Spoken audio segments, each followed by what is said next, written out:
Bonjour, donc révision 2 pour les élèves de fin de seconde.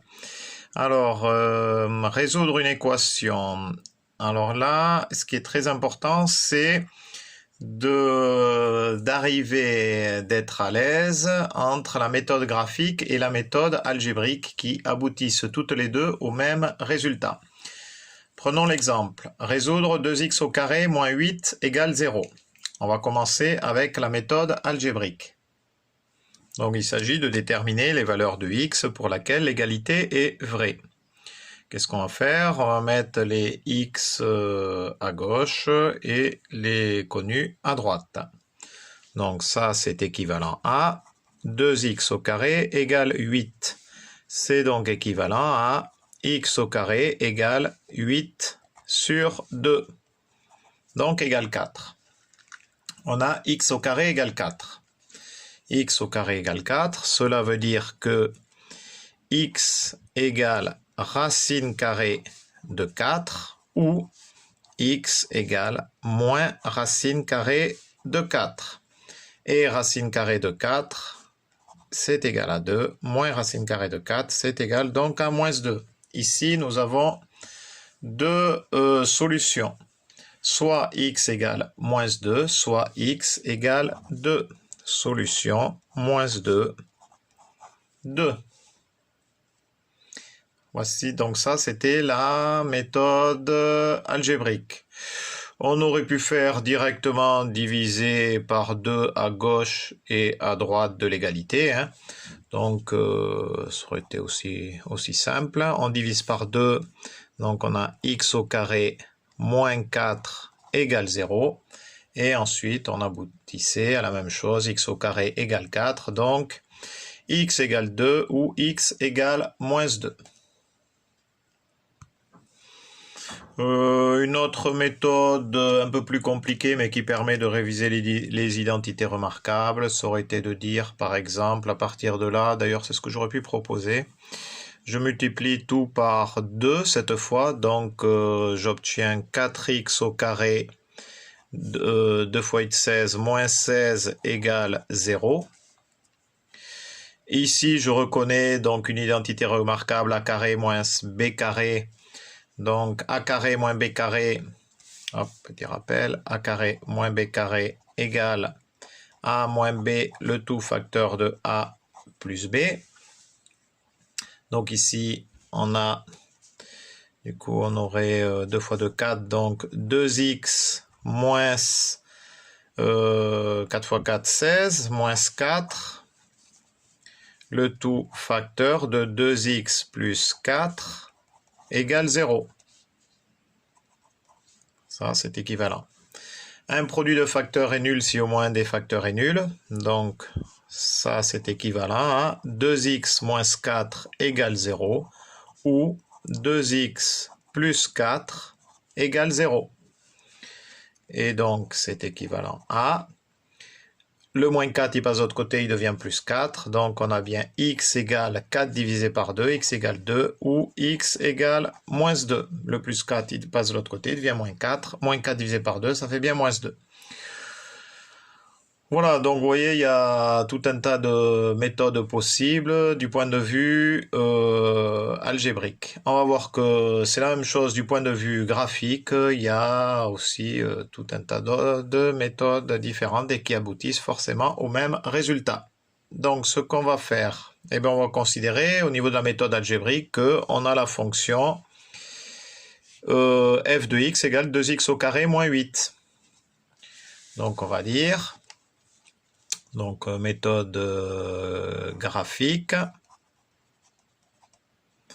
On va dire, posons f de x égale 2x au carré moins 8. Et on veut que 2x au carré moins 8 égale 0. Donc, on veut que f de x égale 0. Donc, voici la représentation graphique de la fonction 2x au carré moins 8. Donc, on veut que cette fonction elle soit égale à 0. Ça veut dire qu'à quel moment cette fonction elle s'annule. Ça veut dire qu'à quel moment elle croise l'axe des abscisses. Parce que la fonction s'annule lorsqu'elle croise l'axe des abscisses. Elles croisent donc l'axe des abscisses pour x égale moins 2, on le voit ici, et pour x égale 2. Donc vous voyez, on a aussi une réponse par la méthode graphique. Mais on aurait pu aussi faire une autre méthode graphique, par exemple dire que puisqu'on a 2x au carré moins 8 égale 0, on aurait pu dire aussi que donc 2x au carré moins 8 égale 0. Donc ça c'est équivalent à x au carré égale, le moins 8 il passe de l'autre côté, il devient plus 8, donc on a bien 8 divisé par 2, donc x au carré, 8 divisé par 2, ça fait 4. X au carré égale 4. Et là, on reconnaît la fonction carré. Donc, on va dire, posons g de x égale x au carré.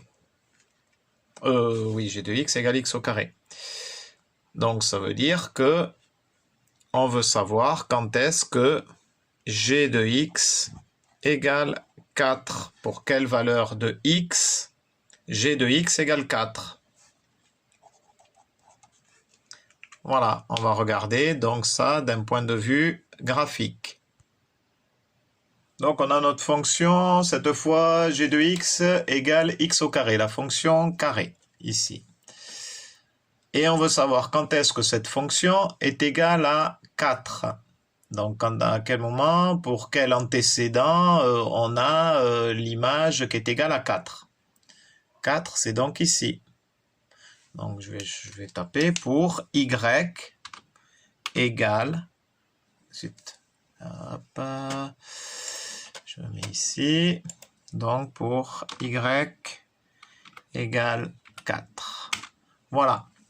Donc on voit que pour y égale 4, alors si je fais l'intersection entre la courbe et y égale 4, voilà, on a bien pour x égale moins 2 ou pour x égale 2. On obtient aussi le même résultat par cette méthode. Bon, je vous encourage aussi à utiliser souvent la machine à calculer pour être à l'aise avec elle aussi. Donc là où vous mettez sur le menu graphe, faites exe. Alors si je veux la garder celle-là, il suffit que j'appuie sur F1. Et donc le égal, vous voyez, il s'est enlevé. Donc du coup, si je fais graphe, cette fonction n'apparaîtra pas. Ou sinon, j'appuie sur del et je fais F1 et hop, la fonction a disparu. Donc je vais saisir ma fonction, par exemple la fonction f de x égale 2x au carré moins 8. Allez, hop, 2x au carré moins 8. Je fais exe et je fais F6 draw et voilà, j'ai ma fonction. Et si je veux savoir à quel moment elle s'annule, donc je fais gsolve ici, là, F5 et j'appuie sur route ici, F1, là. Donc on voit qu'elle s'annule en moins 2 là, moins 2 et j'appuie après sur la flèche ici, là, hop, et 2 ici aussi. Voilà. Voilà pour cette deuxième vidéo, donc important à bien comprendre, à bien faire le lien entre la méthode graphique et la méthode algébrique. Allez, Adi chat.